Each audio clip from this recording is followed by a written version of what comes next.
And Tammy, the state showed an in-store surveillance video of Floyd's interaction with the employees at the store. And you can see he's a little bit jittery. He's sort of, acting a little weird, very similar to what was described by Ms. Ross. So I'm going to go back now and ask you this about the defense. Now, I understand the 9 minutes and 29 seconds. Let's move past that, because the prosecution has to prove that that was the cause of death by beyond a reasonable doubt.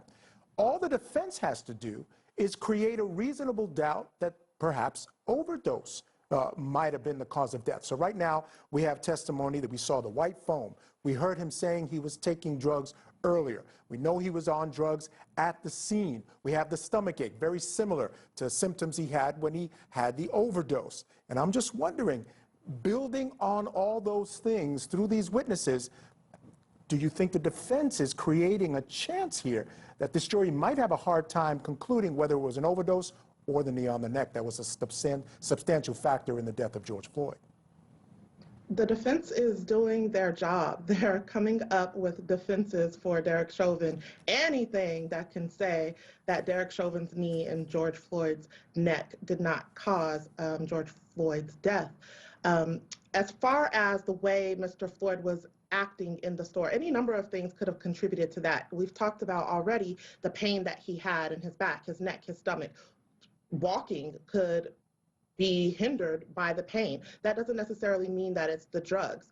The foam in his mouth, as you stated earlier, when Ms. Ross testified about the foam coming out of his mouth, that was as a result of the March overdose.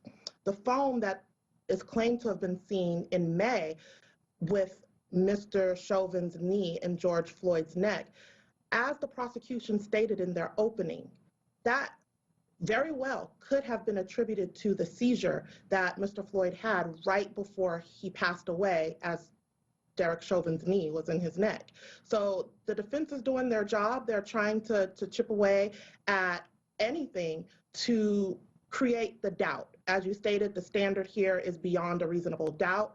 To create any type of doubt is what they're going to do, and they're doing a great job doing that. However, when we look at the facts are what matters, and the prosecution is bringing up all of the facts, has the witnesses to attest to the fact that George Floyd, while he did have an issue back in March, that had nothing to do with Mr. Chauvin's knee in his neck for almost 10 minutes in May.